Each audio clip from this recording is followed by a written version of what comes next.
but the results have been vastly different. How do you explain your mastery of the legislative branch? Well, I don't know whether I'd have the nerve to use that word mastery as you did, but I had 8 years experience as governor of California, in which for about 7 of those 8 years, both houses of the legislature were of the opposing party, and we managed to get a great many reforms in, the welfare reforms that were so tremendously successful, things of that kind.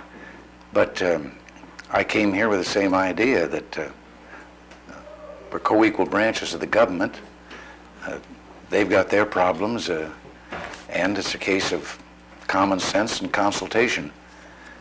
And I've had 11 formal meetings with the leadership of the House and the Senate here. I've gone to the Hill 9 times myself, and I understand that that for 18 months that's kind of a record. Senator Baker, the Republican leader, said that you have an instinctive feel for how the legislative branch works, and others who've come down to the White House say that you've also capitalized on your charm and your personality and your persistence. And I am wondering, did acting give you the training and the skills to sell your program to Congress? Well, I suppose we're all the sum total of everything that's happened to us and all the experiences we've had in our lives. So whether that contributed something or not, I don't know. I must say this about getting along with the legislature. I am deeply indebted to Senator Howard Baker and to Representative Bob Michael, the minority leader in the House, for the great cooperation and the help that I've had from them, the masterful job they've done in those 2 positions that they hold as leader of the Senate and minority leader of the House. Also, when I say consultation, and I find that the job of keeping track of what's up there, of not pulling surprises, of letting them know. We have a group in the administration here that is appointed expressly for the purpose of legislative strategy, to keep track of our own proposals. And I try to remember that the President proposes and the Congress disposes, to keep track of these things. If there is something that we feel we'd have trouble with and that perhaps have to find ourselves in a veto position, we see that they're aware of that and what it is that gives us that or puts us in that position in advance, and then keep in constant touch. And it doesn't hurt every once in a while keeping in touch to say some thank yous. Well, you go beyond that, though, Mr. President, because when you talk to people on the Hill, there's a common refrain that comes through. They all say, we go down to the White House, and Ronald Reagan is a terribly charming man. Is there a politics of affability which has served you well? Is that a real skill in getting things done? Well, I don't know whether it's a skill or not, but I like people. And I certainly don't meet them with a chip on my shoulder. I know that I think of it as the President is the only one in town who's elected to represent all the people. Their problems are that as senators, they are elected, yes, to represent the people of this country, but also to have in mind the particular interests of their state and the problems of their state.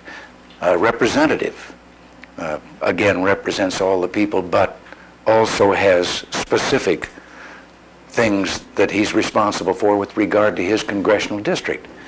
So I know that, and I know that that they too have problems, and these problems have to be reconciled. And sometimes it's going to weigh on them that they're something that they might be able to feel might have some benefit nationwide, but would be at a cost to their district or their state that they can't support. And so you try to reconcile all those viewpoints. And that's difficult, because we know that there's a great deal of hypocrisy which goes on at all times. I mean, we know that members will get up on the floor and they will do a great deal of grandstanding, and they'll talk about cutting federal spending, and then they'll be running down to the White House or running to some of the agencies demanding that no cuts be made in my tobacco subsidies or my sugar subsidies, or the dam project that you want for back home additionally. How do you deal with all that?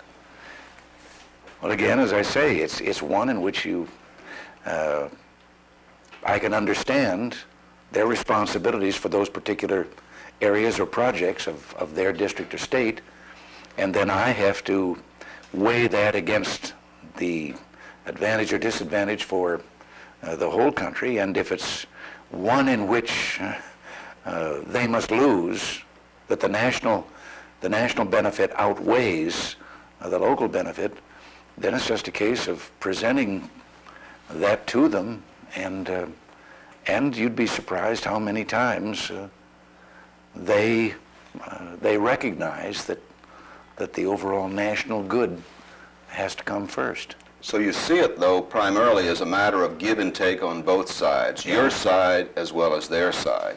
Yeah. Mr. President, I think one of the things which surprised us a great deal in Washington was that you turned out to be a far better politician than a lot of us thought you would be. And people will tell me that you have a gritty, competitive side to your personality. Do you enjoy the attack and counterattack that characterizes so much of the warfare between Capitol Hill and the White House?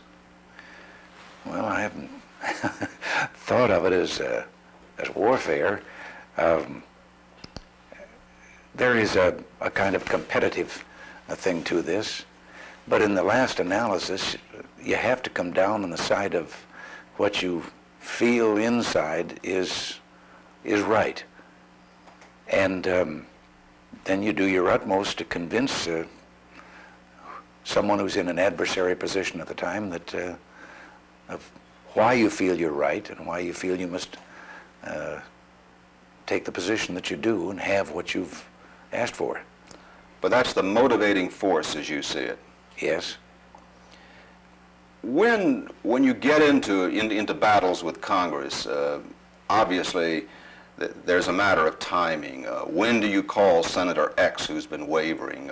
When do you make the practical compromise? How do you decide that? How involved do you yourself get in the legislative strategy of the White House? Well, I must be honest and confess that it would be impossible with all that's on my plate to know the timing of things of that kind. And so there I depend on, again, this group in the White House to tell me, because, in other words, is something coming up in committee? Is it coming to the floor? Is this the time now? And that is the best time to make the call before something comes to a vote. So I depend on them for that. But do you feel that the experience you gained as governor of California and dealing with the California legislature has enabled you to have the sense of timing to know when to move, when to maneuver? Well, I think from experience, yes, you have some of that. You can do it too soon, and memories are short, and it's worn off by the time the vote comes. But you also have to be constantly vigilant, always protecting your flanks, don't you? Well, yes. It is not totally 100% favorable from the Hill standpoint, Mr. President. While everybody does talk about your affability and the fact that they love to come down to see you and they love the stories which you spin, you also get another side from some members who say that you're not always strong on substance, that sometimes you're out of touch, and that sometimes you have too simplistic a view of things. How do you see yourself? Well, I know there are criticisms of that kind. I don't I don't particularly admit that the criticisms are justified. I think now and then to use an anecdote saves a lot of words sometimes, to be able to tell something that illustrates what it is we're trying to do. If you have some example, for example, of bureaucratic dilly-dallying and more repetitive things that aren't needed, and you can tell that example, it saves several paragraphs of just trying to reason with someone on and explaining what it is that you're trying to correct.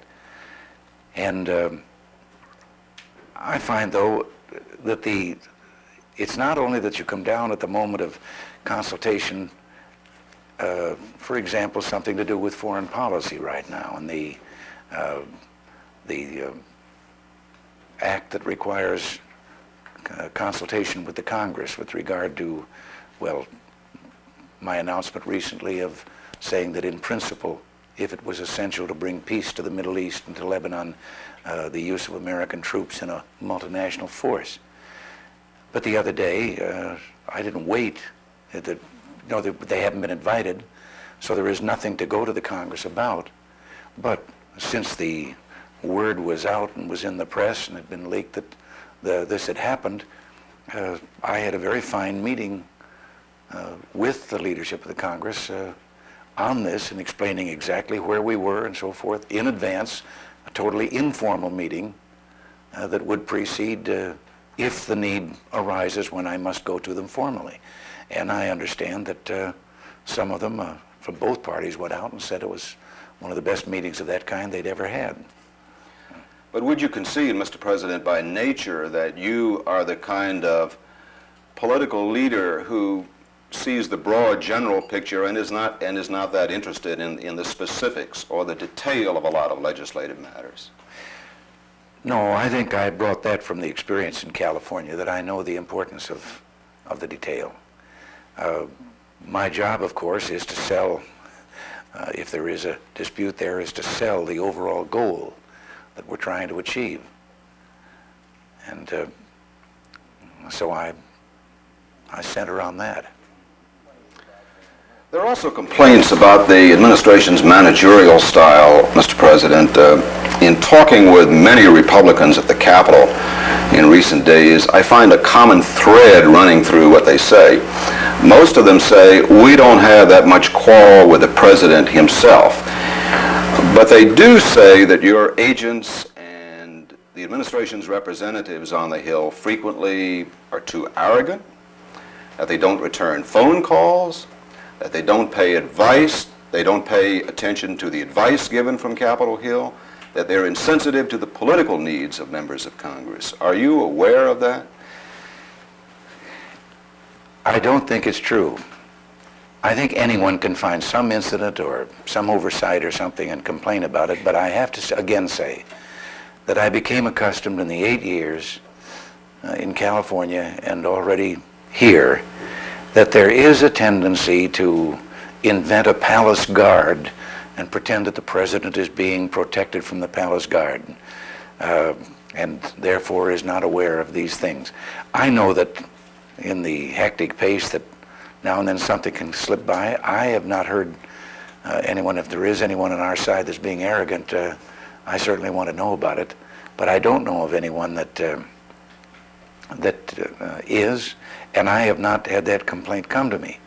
Now, I get the summary of all of the mail also, and it's a considerable reading problem, the congressional mail. And so that isn't ignored. And I see all those letters that are written, and some with an individual or particular problem, or some with a group of representatives or senators. That's all put on my desk. So you don't feel that the ship may be run a little too loosely, that perhaps you've delegated too much authority? No.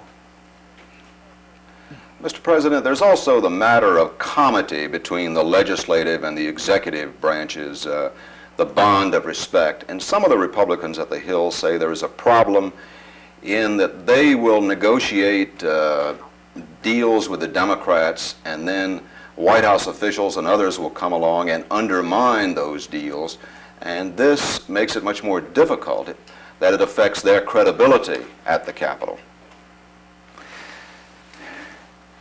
That, I think, is a part of the whole process that goes on. Let's take the economic program a year ago, in the combination of the tax program and the budget reductions. We didn't get all we wanted, and we had to, in addition to not getting everything we asked for, we also had to take some things that we hadn't asked for. Now, that's a case of in the give and take in the legislature of what they can get. Well, then still, I'm a party to that also. And I have to speak up for my representatives if there is a price that we feel is too high. I can't accept something that is totally contrary to the principle that we're trying to obtain in that program. And the same was true of this most recent budget bill. That was not the bill that I would have submitted. And there were 7 versions on the floor at one time, most of which were unacceptable because they wouldn't do the job and they wouldn't come close to the goal we're trying to achieve. But they did evolve one that I could call back and say, yes, this one I support. Now, I'm sure that someone, say on our side, who has negotiated something and been willing to give to get something in there, can be a little irked if I don't agree that that he was paying the right price. Mr. President, you've started to veto some of these bills now. Can we expect a lot more vetoes in coming weeks and months? If they're budget busters, yes. I said that. If they've passed a resolution, a budget resolution, I realize that that must be followed by appropriation bills. If they ignore the ceilings that have been put in the budget resolution, which they can do, send an appropriation that would, if passed, have the budget go way beyond the bounds that were set, then I have to veto it. We're also into an election campaign, and it may be a tough year for the Republicans. Some of the polls indicate that. If the Democrats, for example, pick up 10, 20, or 30 seats in the House of Representatives, what happens to your conservative majority? How will that affect your program? Well, in the House, you say? In the House. Well, if they only pick up 10, then we've won a great victory. Because if you look back in history, the first off-year election, the party that is out of power in the White House normally picks up about 40 seats. That's just been traditional. And so you start from behind with this by-election that is coming up. And I'm just, I'd like to pick up some more. I'd like to have more representatives in there than we have. But I understand I would be bucking tradition and history. So when you use that figure 10, that would be only about 1/4 as many as traditionally you're supposed to lose. Tip O'Neill, you and Tip O'Neill have mixed it up a bit. He says he likes the Irish side of you, that he wishes you were a little more Irish and a little less Republican. Well, I tell you, Tip and I, we get along fine. There's nothing personal in our contest, and actually there's nothing really political. It is philosophical. Tip really and sincerely and honestly believes in the philosophy which I once believed in and found I could no longer follow, of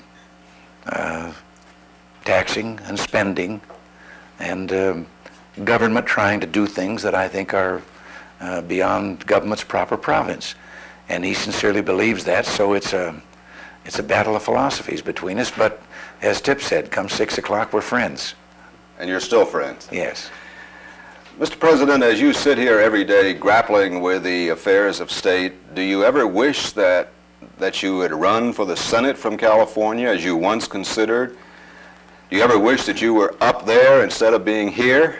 No, I never considered running for the Senate. I was asked once to run for the Congress when I was a Democrat. and by fellow party members and said no. I liked the career I had. I never in my life intended or believed that I would ever have a desire to run for office. And it was in 1965, after the 1964 election, when our party in California was badly shattered, that people began pressing me to run for the governorship. And it got to the place that neither Nancy or I could sleep. They kept emphasizing that they felt that this was the only way that we could pull the party together and that I could win. And I have to confess something. I honestly believe that when I finally gave in, very reluctantly, and said yes, I really hadn't thought beyond winning the election. And it dawned on me after I'd said yes that if I won the election, I was going to have a job for several years. Yeah. And no, I was never tempted to seek a legislative position, certainly not after serving as governor.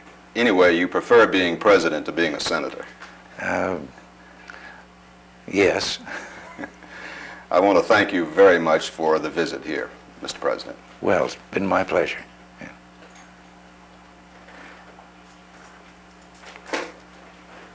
All done. Thank you very much. Well, all right. Now it's off to Camp David. They'll help you with Now that, it's Glenda. off to Camp David.